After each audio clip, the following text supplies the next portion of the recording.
There's no denying Kenilworth Castle stands as an impressive relic of England's past.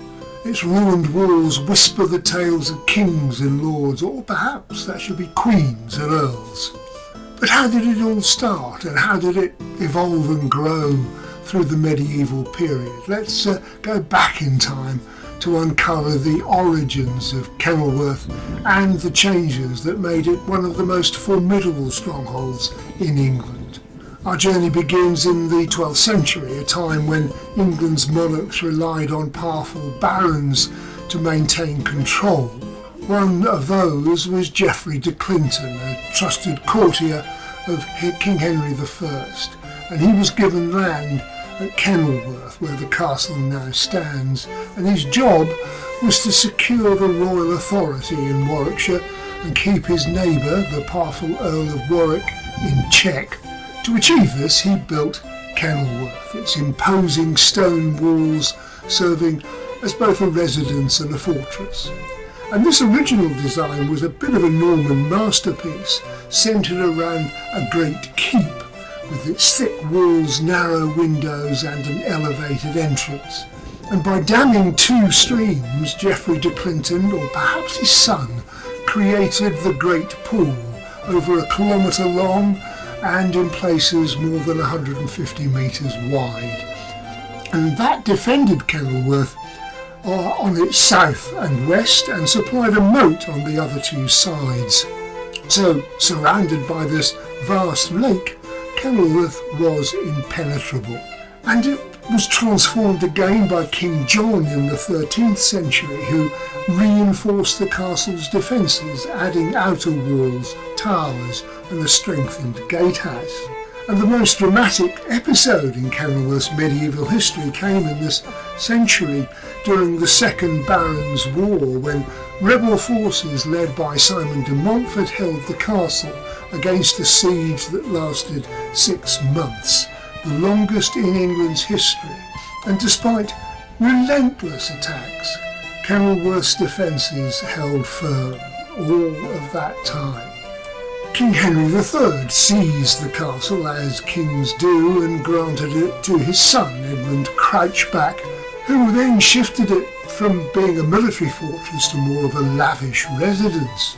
But the most ambitious transformation came in the 14th century under John of Gaunt, and he reshaped the stronghold into a regal palace with towering windows, grand interiors and richly decorated halls, reflecting the changing role of castles in English society. The castle then became a place of celebration and courtly life, a symbol of power and prestige rather than just military might. But nothing inspires like ambition, and when Robert Dudley, Earl of Leicester, owned the castle, he transformed it again into a palace fit for a queen. Elizabeth I and Dudley shared a deep and complex relationship that spanned decades. Dudley was one of Elizabeth's closest confidants, and their bond was marked by political ambition, personal affection and unfulfilled romantic aspirations, possibly. Dudley transformed the medieval stronghold into a lavish palace, hoping to impress Elizabeth and even win her hand in marriage. His most famous attempt came in 1575, when he hosted the Queen at Kenilworth for an extravagant 19-day visit. Elizabeth's visit to Kenilworth Castle was a spectacular display of hospitality, ambition and courtly extravagance. Dudley spared no expense in transforming Kenilworth into the perfect royal retreat. The castle's grounds were adorned with elaborate gardens, featuring intricate designs, ornate fountains and carefully cultivated flowers, meant to evoke grandeur and romance. Leicester's building, constructed specifically for Elizabeth's comfort, provided luxurious apartments overlooking the stunning landscape. Each day, Elizabeth was treated to a mix of spectacles, pageants, music, poetry, hunting and breathtaking firework displays. And one of the most famous entertainments was a dramatic show staged on the castle's lake, where actors portrayed mythical gods and heroes in an extravagant water pageant. Despite his remarkable efforts, Elizabeth never married him, although their relationship remained one of the most significant and enduring in her reign. And of course, Kenilworth's ruins still echo the grandeur of his ambitions.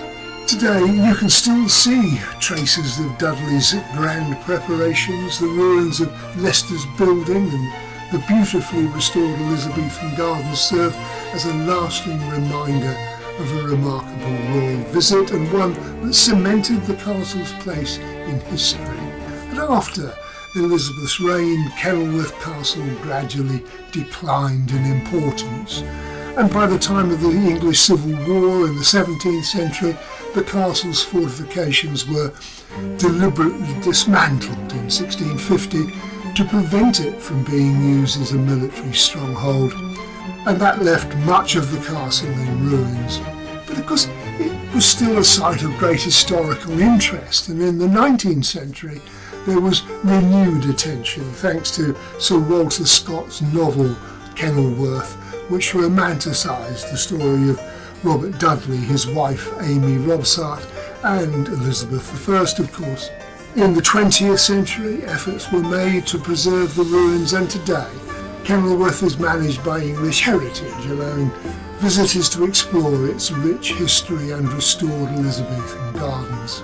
Kenilworth Castle's undergone several preservation and restoration efforts to safeguard its history, and visitors can now explore the towering remains of the castle, walk through the restored gardens and even climb Leicester's building to take in the remarkable views of the Warwickshire countryside.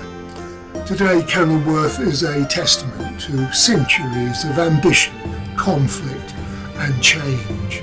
From its Norman origins to its medieval expansions, each stone holds the story of England's past.